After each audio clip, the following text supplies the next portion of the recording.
ఎలా ఉన్నారు? మేమైతే చాలా చాలా బాగున్నాం. మా లైటర్ పని చేయట్లేదండి, అందుకని అగ్గిపుల్లతో వెలిగించాను. మేమైతే ఈరోజు పచ్చినత్తలు ఉంటాయి కదా, అవి కూర చేస్తున్నాను.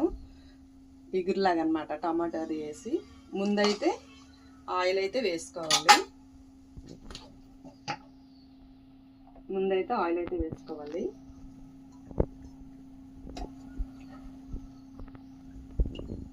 ఒక 3 స్పూన్ వేసుకోవాలి.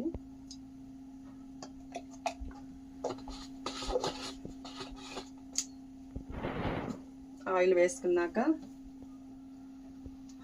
ఆయిల్ హీట్ ఎక్కాక పచ్చిమిర్చి ఆనియన్ వేసుకోవాలి.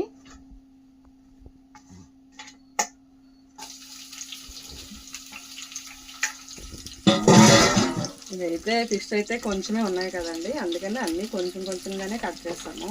మసాలా కూడా కొద్దిగానే చేసాము.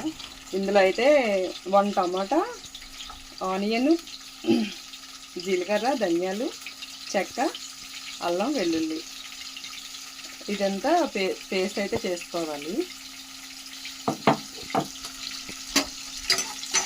ఇదైతే కొంచెం ఎర్రగా వచ్చే వరకు వేయించుకోవాలి.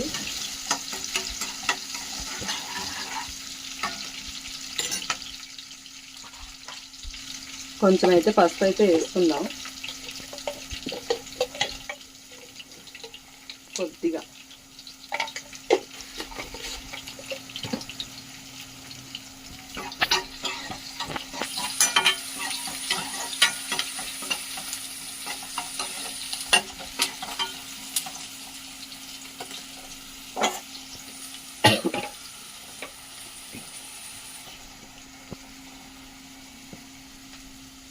ఆనియన్ పచ్చిమిర్చి అయితే వేగిపోయింది. ఇప్పుడైతే ఇది వేసుకోవాలి. మసాలా రెడీ చేసుకున్నాం కదండి, అదైతే వేసుకుందాం.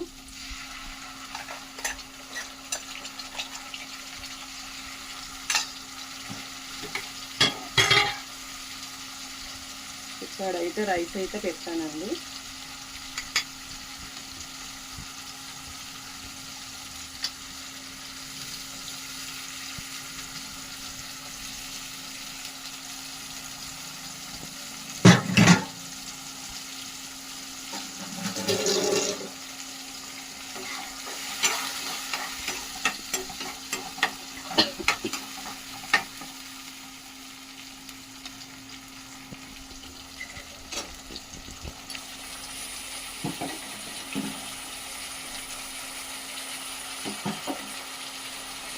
రైస్ అయితే ఒక్కోసారి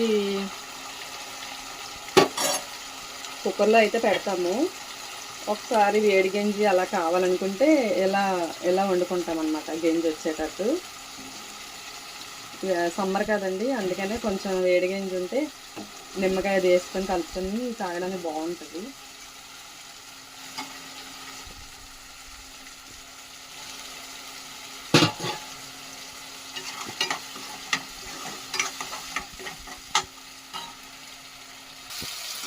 ఇదైతే మసాలా అయితే కొంచెం బ్రౌన్ కలర్ వచ్చే వరకు వేయించుకోవాలండి, ఎందుకంటే స్మెల్ వస్తుంది కదా, పచ్చి స్మెల్ వస్తుంది అన్నమాట.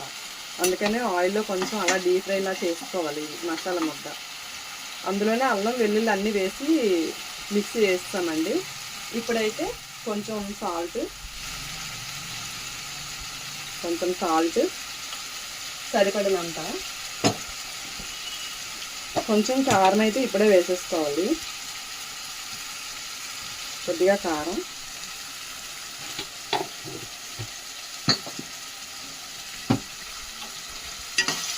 వేసేసుకొని ఇలా కలుపుకోవాలి. మా అమ్మాయి అయితే లేదు, స్కూల్కి వెళ్ళిపోయింది. 10th ఎగ్జామ్స్ అవుతున్నాయి అన్నమాట. తను దొరకట్లేదు, అసలు ఇంటి దగ్గర కూడా ఉండటం లేదన్నమాట. స్కూల్కే ఎక్కువ. మార్నింగ్ 5కి అలా వెళ్తే ఈవినింగ్ నైట్ 8:30 అలా అయిపోతుందన్నమాట. అందుకని తనైతే వంట చేయలేదు. వంట చేస్తే మాత్రం వచ్చి నేను చేస్తా అంటది. తనకి కుకింగ్ అంటే చాలా ఇష్టం, వంట చేయడం అంటే మ్యాక్సిమం తనే చేస్తుంది అన్నమాట. ఇప్పుడైతే మసాలా ముద్ద అయితే వేగిపోయింది కదా, ఇప్పుడు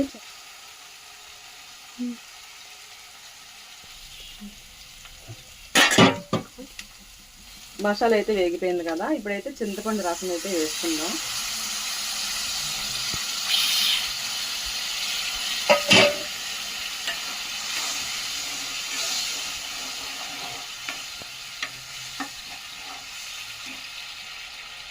సరిపడినంత చింతపండు రసం అయితే వేసుకుందాం.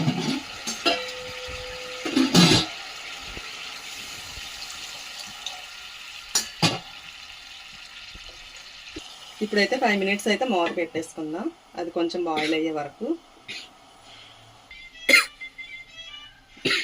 ఒకసారి మూత అయితే తీసుకుందాం.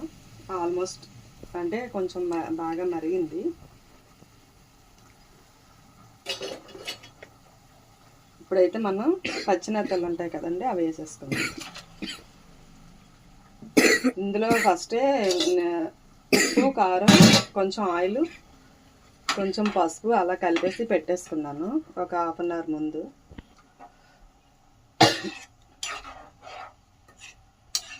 ఇది ఒక్క 5 మినిట్స్ అన్నమాట. ఒక్క 5 మినిట్స్ అయితే అయిపోతుంది అన్నమాట. ఒక 5 మినిట్స్ అయితే మూత అయితే పెట్టుకుందాం. మా పాప అయితే చెప్పింది నేను వచ్చాక వంట చేస్తానని, కాకపోతే లంచ్ టైం అయిపోద్ది కదా తను వచ్చేసరికి. 1కి ఒక్కసారి వస్తే వస్తుంది, లేకపోతే బాక్స్ అయితే పంపించేస్తాము.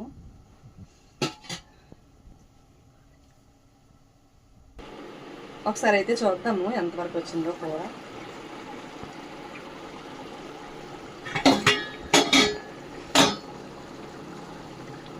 ఇదైతే అయిపోయిందండి. ఇవి ఎక్కువ కూడా బాయిల్ చేయకూడదు అనమాట, చేస్తే ముక్కల్లా అయిపోతాయి.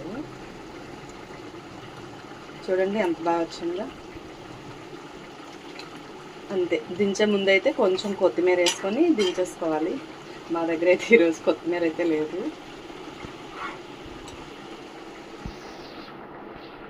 చూసారా అలా వచ్చిందో. ఫిష్ అయితే ఏమీ అవ్వలేదు. ఎక్కువసేపు బాయిల్ చేసాం అనుకోండి, ఈ ఫిష్ అనేది ముక్కల్లా అయిపోతుంది అనమాట. అందుకని ఒక 5 మినిట్స్ అనమాట. ఆల్రెడీ చింతపండు మసాలాది ముందే మనం అన్నీ బాయిల్ చేసేసుకున్నాం కదా, అందుకని ఎక్కువ ఉడికించుకోవడం ఫిష్ అయితే. మేమైతే ఫిష్ కర్రీలో అయితే మాత్రం కంపల్సరీ చింతపండు పులుపు అయితే వేసుకుంటామండి. చింతపండు పులుపు అయిపోతే టేస్ట్ ఉండదు కదా, అందుకని మేమైతే వేసుకుంటాము చింతపండు పులుపు. ఓకే అండి, కూర అయితే అయిపోయింది. స్టవ్ అయితే ఆఫ్ చేసుకుందాం. ఓకే అండి, అందరికి బాయ్.